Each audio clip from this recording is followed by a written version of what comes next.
ಪೂರ್ಣಃ ಪ್ರೇಷ್ಠಃ ಪರಃ ಸ್ವಾಮಿ ವ್ಯಾಪ್ತಃ ಕರ್ತಾ ಉಪಕಾರಕಃ ರಕ್ಷತ್ತೇವ ತದೀಯಂ ಮಾಂ ಕರ್ಮಾರ್ಚೋ ಗುರುದೇವಗಃ. ವೈಕುಂಠ ಏಕಾದಶಿ ಪರಮ ಪವಿತ್ರವಾಗಿರುವಂತಹ ಪುಣ್ಯಕರವಾಗಿರುವಂತಹ ಏಕಾದಶಿ, ಅದು ವೈಕುಂಠ ಏಕಾದಶಿ. ಧನುರ್ಮಾಸದಲ್ಲಿ ಸೂರ್ಯದೇವರು ದಕ್ಷಿಣಾಯಣದಿಂದ ಉತ್ತರಾಯಣಕ್ಕೆ ಹೋಗುವಾಗ ಆ ಉತ್ತರಾಯಣವನ್ನು ಪ್ರವೇಶ ಮಾಡುವ ಸಂಕ್ರಮಣದ ಪೂರ್ವದಲ್ಲಿ ಬರುವಂತಹ ಏಕಾದಶಿಯನ್ನ ವೈಕುಂಠ ಏಕಾದಶಿ ಎಂದು ಕರೆಯುತ್ತಾರೆ. ಈ ವೈಕುಂಠ ಏಕಾದಶಿಯ ದಿವಸ ನಾವು 33 ಕೋಟಿ ದೇವತೆಗಳ ಸನ್ನಿಧಾನೋಪೇತವಾದ ಈ ಏಕಾದಶಿಯನ್ನು ಮಾಡುವುದರಿಂದ, ನಿರ್ಜಲವಾಗಿ ಉಪವಾಸವನ್ನು ಮಾಡುವುದರಿಂದ ಶ್ರೀಹರಿ ಪ್ರೀತನಾಗಿ ನಮ್ಮ ಸಪ್ತ ಜನ್ಮಗಳಲ್ಲಿ ಮಾಡಿದ ಎಲ್ಲ ಪಾಪಗಳನ್ನು ಕಳೆಯುತ್ತಾನೆ.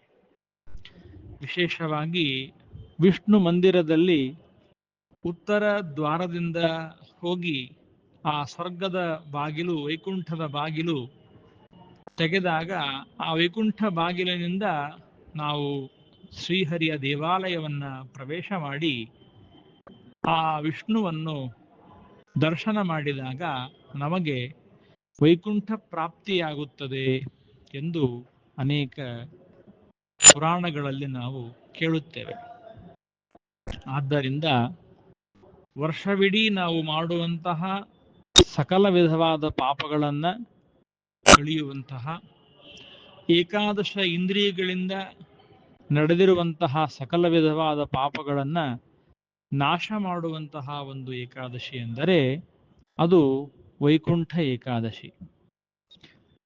ನಾವು ಭವಿಷ್ಯೋತ್ತರ ಪುರಾಣದಲ್ಲಿ ಈ ಮಾತನ್ನ ಕೇಳ್ತೇವೆ.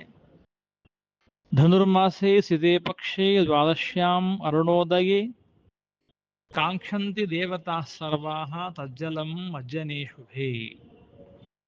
ಈ ಧನುರ್ಮಾಸದ ಶುಕ್ಲ ಪಕ್ಷದ ದ್ವಾದಶಿಯ ದಿವಸ, ಏಕಾದಶಿಯ ಮಾರನೆಯ ದಿವಸ ಬರುವಂತಹ ದ್ವಾದಶಿಯ ದಿವಸ ಸ್ವಾಮಿ ಪುಷ್ಕರಣಿ ಜಲದಲ್ಲಿ ಶ್ರೀ ಶ್ರೀನಿವಾಸ ದೇವರ ಸನ್ನಿಧಾನೋಪೇತವಾಗಿರುವಂತಹ ತಿರುಮಲ ಕ್ಷೇತ್ರದಲ್ಲಿ 33 ಕೋಟಿ ದೇವತೆಗಳ ಹಾಗೂ 33 ಕೋಟಿ ತೀರ್ಥಗಳ ಸನ್ನಿಧಾನೋಪೇತವಾಗಿರುವಂತಹ ಸ್ವಾಮಿ ಪುಷ್ಕರಣಿ. ಆ ಸ್ವಾಮಿ ಪುಷ್ಕರಣಿಯಲ್ಲಿ ಎಲ್ಲ ದೇವತೆಗಳು ಬಂದು ಸ್ನಾನ ಮಾಡುತ್ತಾರೆ ಎಂಬ ಮಾತನ್ನ ನಾವು ಕೇಳುತ್ತೇವೆ. ಹಾಗಾಗಿ ಈ ವೈಕುಂಠ ಏಕಾದಶಿ ದಿವಸ ಉತ್ತರ ದ್ವಾರದಿಂದ ನಾವು ಹೋಗಿ ಶ್ರೀನಿವಾಸ ದೇವರ ದರ್ಶನವನ್ನ ಪಡೆದರೆ ಎಲ್ಲ ವಿಧವಾದ ಪಾಪಗಳನ್ನು ನಾವು ಕಳೆದುಕೊಂಡು ಮೋಕ್ಷವನ್ನ ಹೊಂದುತ್ತೇವೆ. ಮೋಕ್ಷ ಇರುವುದು ಉತ್ತರ ದಿಕ್ಕಿನಲ್ಲಿ. ಹಾಗಾಗಿ ವೈಕುಂಠ ಇರುವಂತಹ ಉತ್ತರ ದಿಕ್ಕಿನಲ್ಲಿ ಇರುವ ಆ ಶ್ರೀನಿವಾಸ ದೇವರ ಉತ್ತರ ದ್ವಾರದಿಂದ ನಾವು ಈ ಏಕಾದಶಿ ದಿವಸ ಉತ್ತರಾಯಣಕ್ಕೆ ಸೂರ್ಯದೇವರು ಪ್ರವೇಶ ಮಾಡುವಾಗ ಆ ಉತ್ತರಾಯಣದ ಒಂದು ವಿಶೇಷವಾದ ಪರ್ವಕಾಲಕ್ಕಿಂತಲೂ ಪೂರ್ವದಲ್ಲಿ ಬರುವಂತಹ ಈ ಏಕಾದಶಿಯ ದಿವಸ, ವೈಕುಂಠ ಏಕಾದಶಿಯ ದಿವಸ ಉತ್ತರ ದ್ವಾರದಿಂದ ನಾವು ದೇವರ ದರ್ಶನವನ್ನು ಪಡೆಯಬೇಕು ಎಂಬುದಾಗಿ ಪುರಾಣಗಳಲ್ಲಿ ನಾವು ಕೇಳುತ್ತೇವೆ. ಆದ್ದರಿಂದ ಇಂತಹ ಏಕಾದಶಿಯನ್ನು ನಾವೆಲ್ಲರೂ ಕೂಡ ನಿರ್ಜಲವಾಗಿ ಮಾಡಿ ಹರಿಯ ಅನುಗ್ರಹಕ್ಕೆ ಪಾತ್ರರಾಗೋಣ.